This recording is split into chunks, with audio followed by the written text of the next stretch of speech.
Salut tout le monde, j'espère que vous allez bien. Donc aujourd'hui, nouvelle vidéo zapping. On retourne sur X se regarder encore énormément de séquences. Comme d'habitude, on ne perd pas de temps. Petit like pour la force, petit commentaire pour le référencement. Et pour ceux qui sont sur téléphone et bien sûr qui sont gentils, merci de booster la vidéo. Allez, on enchaîne avec la première séquence insolite qui nous vient de C'est pas des lol. C'est marqué: des spectateurs venus voir Spider-Man au cinéma ont finalement assisté à un tout autre spectacle. Un faux Batman a fait éruption dans la salle et a perturbé la séance. À la fin du film, une fausse altercation a éclaté entre le faux Batman et un Spider-Man sous les yeux des spectateurs, offrant une scène aussi improbable que drôle. Ouais, lève-toi, lève-toi, ouais, lève-toi.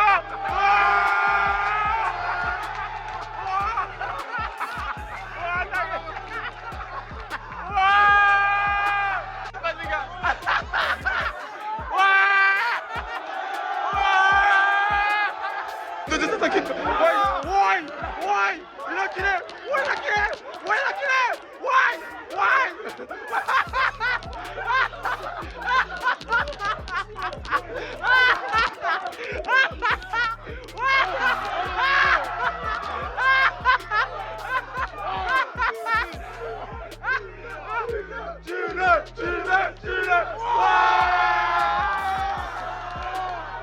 Et on enchaîne avec le conte de Arabica qui a tuté. La meuf dit: je suis de droite parce que j'aime pas les arabes, avec un naturel déconcertant. Depuis quand peut-on afficher son racisme aussi ouvertement et espérer en faire un projet de société? Vu son apparence, tu penses qu'elle est de quelle orientation politique? Là, je vois déjà, elle a les cheveux bleus. En plus, elle a l'air vraiment très ouverte. Du coup, je pense qu'elle est de gauche. Gauche? Ouais, gauche. LFI même. LFI, extrême gauche. LFI carrément? Ouais, directement. Elle avait vraiment l'air très ouverte. Et toi, t'es de? Alors les mecs, pour ceux qui savent qui est la personne avec les cheveux bleus, on a envie de dire qu'il a tapé juste en disant elle a l'air très ouverte.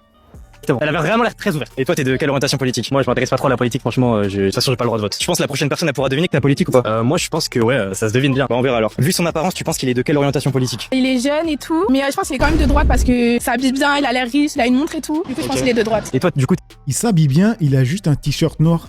de quelle orientation politique? Moi aussi, je suis de droite parce que j'aime pas les arabes, ça, du coup, voilà. Et du coup, tu penses que la prochaine personne, elle pourra deviner ou pas, vu ton apparence? Ouais, je pense. Bah, on verra alors. Vu son apparence, tu penses qu'elle est de quelle orientation politique? Je pense qu'elle est de gauche. Pourquoi tu dirais de gauche? Elle a l'air assez joyeuse. En plus, on dirait Mano Aubry comme ça. En vrai de vrai, on dirait Mano Aubry. Et vu comment elle est habillée, je trouve qu'on dirait plus qu'elle est de gauche. Et toi, t'es de quelle orientation politique? Moi, je sais pas trop me positionner pour le moment. Tu sais même pas si t'es de gauche, de droite, de centre? Je sais pas trop. Plutôt gauche, peut-être, je dirais, je sais pas. Bah, tu penses que la prochaine personne, elle pourra deviner vu ton apparence ou pas? Oui. Bah, on verra alors. Vu son apparence, tu penses qu'elle est de quelle orientation politique? Ah, elle est d'ultra droite celle-là. Bon, moi je pense que c'est fake. On enchaîne avec le compte de Alerte Info qui a tuté Flash. Le rappeur Jul a été contraint de quitter Marseille et de déménager après avoir appris que la DZ Mafia projetait de le racketter. La source, Le Parisien. Alors les mecs, moi je vous l'ai déjà dit plusieurs fois, c'est que pour moi Jul est déjà racketté depuis belle lurette. Et je pense qu'il n'y a que les gens qui n'ont jamais grandi dans un quartier qui pensent qu'un multimillionnaire, je répète, un multimillionnaire peut se balader dans le plus grand des calmes au quartier sans qu'il se passe rien. Donc il est racketté et pas par le voyou du coin de rue, non. La grosse tête qui est venue lui serrer la main et lui dire: mec, tu vas raquer et tu sais que tu vas raquer. Et même je pense que c'est cette personne qui a dû le financer depuis le début de sa carrière. Et si l'info est vraie, je pense que la personne qui le raquette, pour sa sécurité, c'est comme ça que ça se passe, a dû lui dire de quitter les lieux le temps qu'il s'occupe de ça. Du coup, dans les commentaires, Kalian qui nous dit: mort de rire, ils épargnent même pas le plus grand artiste de l'histoire de leur ville. Du coup, on enchaîne avec Culture, c'est marqué alerte: les 50 pays de l'UEFA, dont la France, affirment qu'ils ne participeront pas aux prochaines Coupes du Monde. Cette décision fait suite à la décision de la FIFA de vendre des parts du tournoi à des investisseurs privés. Alors, dans les commentaires, c'est quoi le problème à vendre des parts du tournoi? Ça change quoi pour nous et les joueurs tournoi? Ça amène un problème d'ingérence et une compétition dans laquelle des investisseurs privés qui auront pour seul but de faire des sous vont pouvoir prendre des décisions importantes, surtout que les investisseurs en question sont des proches de Trump. Et tu confirmes, Grok? Oui, c'est confirmé, l'UEFA et ses 50 associations membres, dont la France, ont voté à l'unanimité. Aucune équipe nationale ne participera aux compétitions FIFA, y compris les prochaines Coupes du Monde, tant que le projet de céder des parts à des investisseurs privés n'est pas totalement abandonné avec des garanties. Du coup, on enchaîne avec Le Parisien, c'est avec Gérard Darmon, donc c'est marqué Info Le Parisien, accusé de violences sexistes et sexuelles par plusieurs femmes, Gérard Darmon doit renoncer à sa pièce à Paris en septembre. Donc c'est le annulé. Du coup, on enchaîne avec le compte de Eddie Derange. C'est marqué les priorités stratégiques de nos gouvernants. Désolé, on doit laisser vos enfants mourir de faim ou de maladie. On est occupé à en tuer d'autres ailleurs. En résumé, nous menons des guerres, donc il n'est tout simplement pas possible de financer Medicare, Medicaid ou la garde d'enfants. Because the United States can't take care of daycare. That has to be up to a state. We can't take care of daycare. We're a big country. We have 50 states. We have all these other people. We're fighting wars. We can't take care of daycare. You got to let a state take care of daycare, and they should pay for it too. They should pay. They have to raise their taxes, but they should pay for it. And we could lower our taxes a little bit to them to make up. But it's not possible for us to take care of daycare. Medicaid, Medicare, all these individual things, they can do it on a state basis. You can't do it on a federal. We have to take care of one thing, military protection. Et on enchaîne avec le compte de Serfia qui a tweeté insolite au Parlement du Nouveau-Brunswick. Le député Bill Oliver a lu par erreur à haute voix les instructions du NIA en plein discours. Voici une version plus fluide et plus naturelle qui se lit comme un discours parlementaire. One of the dangers associated with creating advocacy offices is that citizens often develop expectations that exceed the powers actually granted to those offices. Here's a more natural flowing version of that section that reads like a legislative speech rather than a series of short points. Madam Speaker, one of my concerns with this legislation is the potential gap between what New Brunswickers may reasonably expect this office to accomplish and what the office will actually have the authority to do once it is established. Et le plus dingue dans la vidéo, il y a ce compte Kenneth qui le dit bien, mais le plus problématique, c'est qu'il ne se rend même pas compte, ça veut dire qu'il n'a rien à faire de ce qu'il dit, il lit juste bêtement ce qui est écrit. C'est clairement ça les mecs. Bref, du coup, on enchaîne avec le compte de Info Minute qui a marqué des milliers de Marocains entrent de force à Ceuta depuis plusieurs heures. C'est la plus grave situation que l'enclave espagnole subit depuis des décennies. Cette vague migratoire marocaine intervient alors que le roi du Maroc a annoncé hier soir son succès dans la croissance de l'économie marocaine.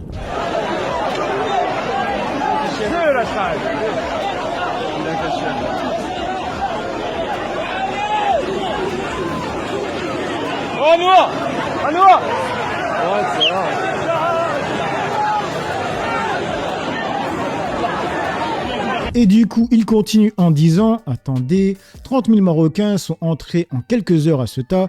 Ce sont des familles entières qui foncent vers l'enclave espagnole. Le Maroc aurait relâché sa sécurité afin d'envoyer un message à l'Espagne qui s'est récemment rapprochée de l'Algérie.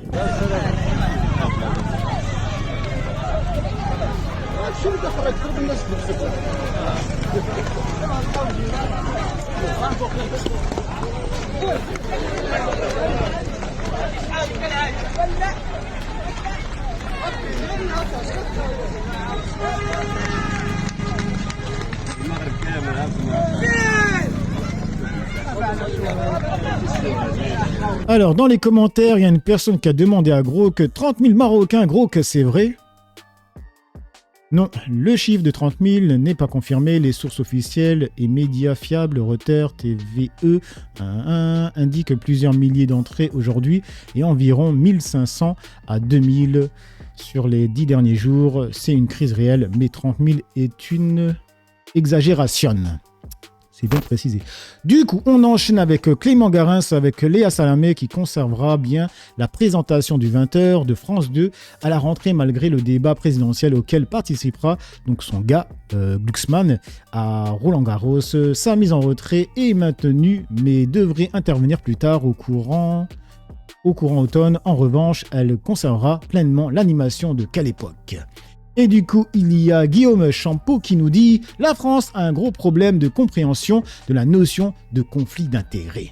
Et on lui répond « Pour le coup, si elle présente juste le JT en restant neutre, ça change rien, non ?» Présentateur du JT, c'est pas juste lire un prompteur, c'est écrire les lancements et participer très activement au choix des sujets et leur hiérarchie. Quant à Quelle époque, qui est tout sauf une émission apolitique, elle est carrément coproductrice.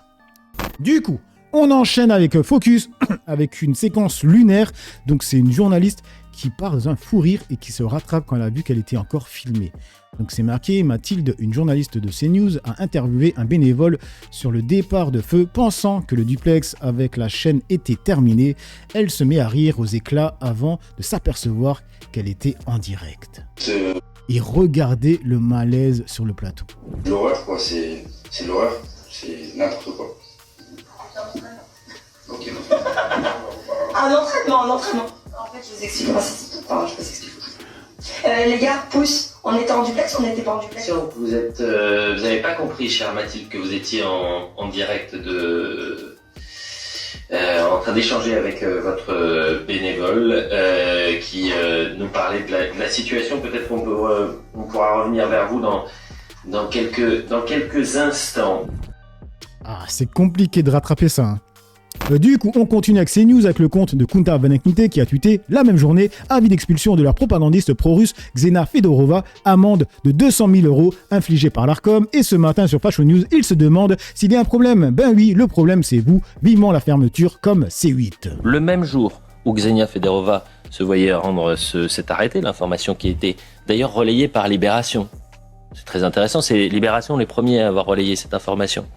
Il faut comprendre les liens qu'ils peuvent avoir avec les plus hautes sphères de l'État et Libération. Et le même jour, CNews était sanctionné d'une amende de 200 000 €. 200 000 € pour une séquence dans l'émission de Gauthier Lebret, où Gauthier reprend et apporte une parole différente de celle de Éric Tegner. Il y a un problème quand même. Et du coup, dans les commentaires, il y a Nicole qui nous dit « Ça craint cette chaîne qui soutient un pays ennemi de la France ». Kunta Vanenkinte qui lui répond « Entre relayer la propagande de Trump, de Netanyahou et de Poutine, il s'intéresse très peu à la France et à sa réussite ».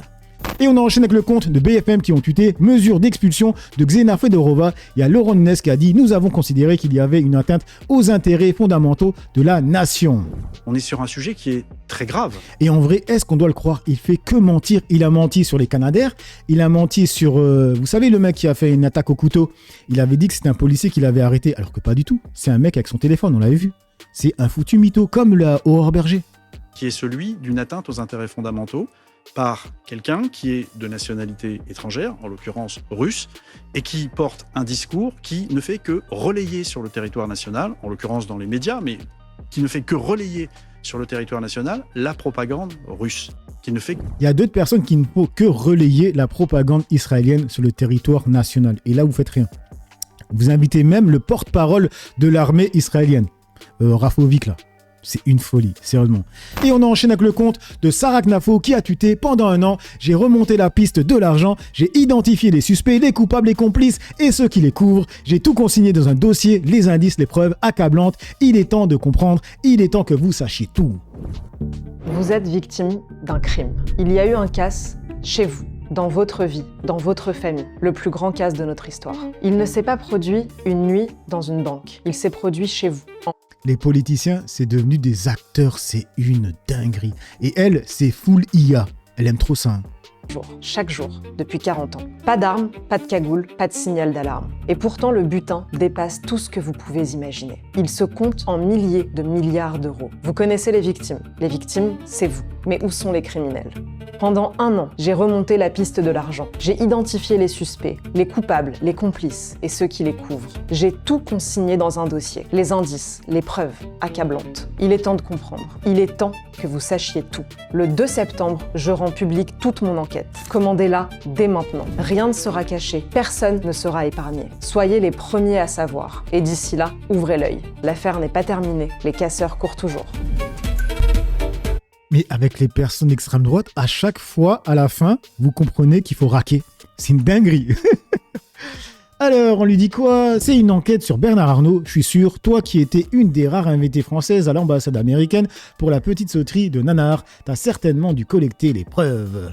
Je le jure, c'est un crypte ChatGPT mort de rire. Quand je vous lis et vous écoute, j'ai surtout envie de rire. Ancienne magistrat à la Cour des comptes, aujourd'hui députée européenne, vous vous présentez comme l'enquêtrice d'un système dans lequel vous avez vous-même fait carrière. Et du coup, on termine avec le compte de Moa, c'est marqué « Je crois que je vis dans une simulation mort de rire. Je préfère Bardella à Mélenchon car... » Citer tout le programme de LFI. Ah oui, c'est une femme qui est interviewée Elle dit qu'elle préfère donc Bardella, mais elle cite le programme de Mélenchon. C'est lunaire. Regardez. Bardella ou Mélenchon? Bardella. Mélenchon, non. Jamais de la vie. Et ce qui vous plaît dans le programme de Bardella, particulièrement? Il essaye de mettre tout à plat, en fait. Vous voyez, les choses, que ça soit plus, plus ouvert à tout le monde. Parce qu'il y a des choses qui ne sont pas ouvertes à tout le monde. C'est pas accessible à tout le monde. Et que lui, il voudrait ouvrir tout à tout le monde, en fait. Que tout le monde ait le droit de faire plein de choses, quoi, en fait. Qu'il y a des parties où on ne peut pas dire ce qu'on veut, on ne peut pas dire... parce que tout de suite, on est catalogué. Au moins, lui, il ouvre plein de portes. Et quoi comme chose exactement? Parce que... je sais pas, sur le travail, sur les droits du logement, par exemple. Je sais pas, moi, qu'est-ce qu'il y aurait... Sur le travail, il veut faire quoi? Il voudrait ouvrir peut-être plus de portes à tout le monde, parce qu'il y a des endroits où tout le monde ne peut pas travailler, parce qu'ils sont limités, et je trouve que c'est pas normal. Tout le monde peut travailler dans toutes sortes de travail, et qu'il y a certaines choses, comme nous les femmes, par exemple. Moi, je travaille plus, je suis à la retraite, mais il y a des femmes qui ne peuvent pas accéder à des travails d'hommes. Et je trouve que quand même, il est plus ouvert sur ce sujet. Donc une femme maçon. Oui, pourquoi pas. Après secrétaire. Secrétaire. Après pompier, n'importe. Tout ce qui est propre à l'homme peut être aussi à la femme. Et aussi au niveau du salaire. Parce qu'on n'est pas très équitable au niveau du salaire. On a le même travail, mais on n'a pas le même salaire. On est payé moins, nous les femmes, que les hommes. D'accord. Oui. Et ça, Bardella, il veut le faire? Oui, il veut le faire. Il trouve que c'est quand même des choses qui rentrent dans la vie de tout le monde. Enfin, je veux dire, une femme, pourquoi elle n'aurait pas le salaire d'un homme si elle a le même travail?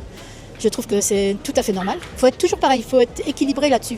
On dit qu'il y a l'égalité, l'homme et la femme, et je trouve que c'est pas très égal. Donc il faut l'égalité. Okay. Après l'homme et la femme, ça reste différent. Ça reste différent, mais dans le travail, ils font le même travail, donc ils devraient être payés pareil. Ça, je suis d'accord. Voilà. Ça, je pense que c'est un programme de la gauche. Non, c'est pas vraiment de la gauche, c'est un peu de tout le monde en fait. Ouais. Tout le monde dit ça en fait, pour pouvoir avoir des voix. Et du coup, que disent les internautes dans les commentaires? La campagne de diabolisation de Mélenchon a fonctionné à merveille, et l'abrutissement de la population également. Politique est devenu un métier facile, tu parles aux gens comme à des enfants de 4 ans, c'est gagné.